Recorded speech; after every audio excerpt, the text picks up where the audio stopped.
Aloha everyone.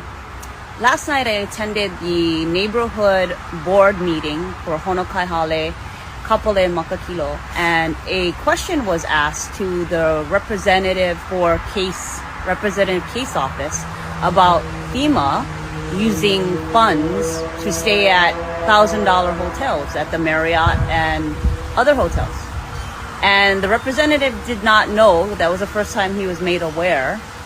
So this morning, I checked, and sure enough, they are staying at $1,000 night hotels when there's room at Days Inn, which is $200 a night. So you're telling me that Lahaina is receiving $700, a one-time $700 payment, and we got FEMA staying at $1,000 a night rooms. Make this make sense, Governor Green. You know, I am hearing more and more stories just like this one coming out of Maui. We know that they are blocking supplies from coming in. People have made donations. There is water, food, medical supplies, you name it, sitting on trucks being blocked from coming in and being provided to the survivors. They also have airplanes flying overhead, delivering messages and instructions on what they want the people to do in Lahaina that day. Every now and then they'll fly over and let them know, hey, you can come here and we got a little food or a little water. And they're rationing out whatever they feel like rationing out. But for the most part, they're not letting anything in. They're not giving these people what they need. They have so many supplies that they're blocking from coming in for no apparent reason. But mind you, I'm not on the island. All I can tell you is what I'm hearing from locals. And the locals have been talking. They've been revealing a lot of information. And allegedly, I heard that this hotel, it was looking to put up a bunch of survivors, right? A bunch of survivors from the Maui fire who lost their homes. They said, listen, we're going to basically put up our whole hotel. We got this many rooms. We can take in this many people. They didn't know how to get the word out there, so they went to FEMA.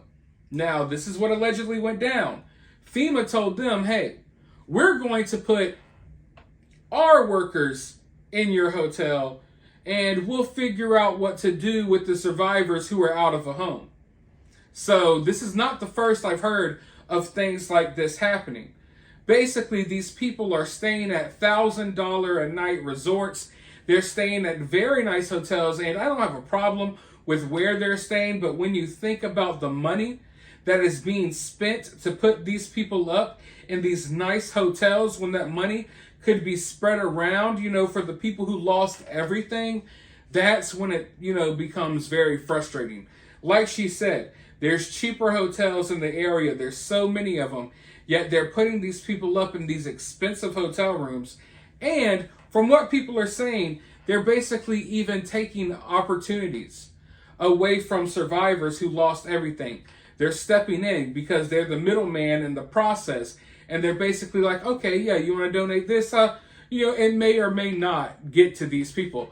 Oh, you got this many rooms for survivors who lost their homes? Okay, well, we're just going to put our people in there and we'll handle the survivors who were just going to leave in the middle of nowhere and to basically block them from getting any supplies that are not provided to them by their neighbors who are driving around the island on boats trying to bring things in, because they can't do it by road because they will not allow them. So it's a very crazy situation, and it has been and it continues to be. We are over 2 weeks out from when this took place, and we don't know anything more now than we knew in the first couple of days. They haven't really reported much of anything. We're wondering, who are all these missing people? Do we think that, that they perished? Are people misplaced? What's going on? But I want you all to hear this firsthand account from someone who survived this fire and was in the thick of it. And I'm telling you, this is a very crazy story from what he says. So let's just go ahead.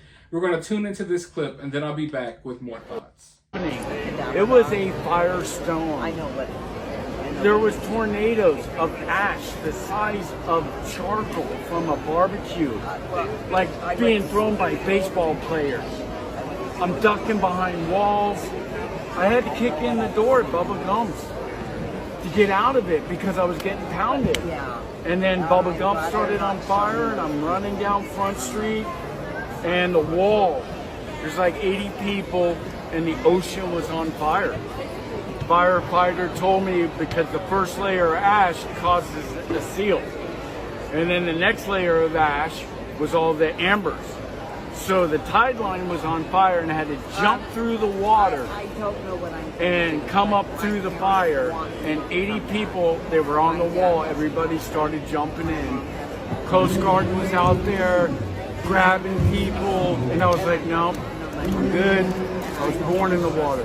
I'm a Kai. And they're grabbing people, and I swam. I knew my phone was only good for like 15 seconds being submerged, then swam for like a half-mile north. all my money is in my It was like nothing you've ever seen. This was bad that the people in their cars that were dead and from asphyxiation and the fire blew out the car, and you just saw the numbers of the dead are so wrong. And that sounds absolutely horrifying. Ashes the size of charcoal, burning, smoldering hot, little mini baseballs being flung at you at the velocity and speed of an actual baseball thrown by a major league pitcher. You got to understand, this is hurricane force winds. Just throwing hot freaking baseballs at you, basically. Oh, man.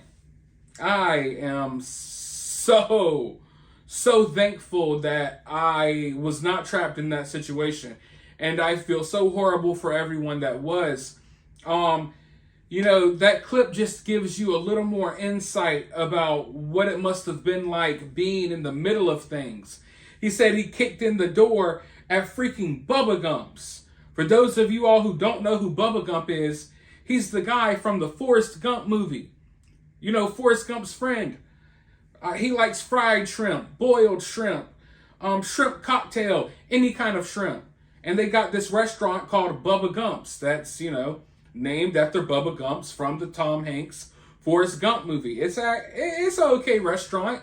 And, you know, in some locations, they have a bench where you can sit next to a fake Forrest Gump. So I suggest that if there's one in your area, maybe try it out. But this guy had to kick in the door. He's trying to wait it out. There's all of these, you know, huge ashes and basically fire, many fire boulders flying around the sky. He's trying to survive inside of the Bubba Gump's.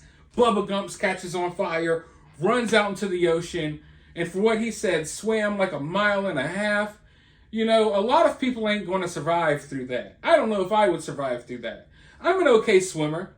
I was raised around the water, but I'm a better floater. I can float all day. But yeah, all around a horrifying situation. And I don't know what's more horrifying.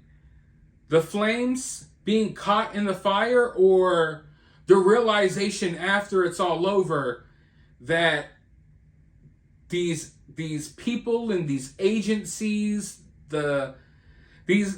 these entities, if you will, that you think care about you, that you think are here to, you know, help you and take care of you and look after you, realizing that they're not there for you. You know what I mean? Like, waking up the next day, or you probably wouldn't sleep, but the next day, just the realization setting in that, oh, FEMA, Red Cross, the government, everything is just full of it. It's all full of ish, you know what I mean? That realization, that's a realization that I think a lot of us have already come to on our own without having to go through a traumatic experience. But for some people, you know, they're living in a totally different reality than us. They have trust in these officials. They have trust in these organizations. They have trust in these politicians. And they have to deal with something like this. You know, this is their wake-up call. And when that realization sets in, you know, it hits people differently. when you're caught in a catastrophe like this one. You know, so I don't know what's more frightening for these people, the actual flames or afterwards realizing that no one's going to help them. And if anything, they're just going to come after their land and basically forget about them. So, you know, that's a very scary situation. But let me know your thoughts about all of this down in the comments below. While you're down there, hit the thumbs up, hit that subscribe button, ring that notification bell, and I'll talk to you all soon in the next video.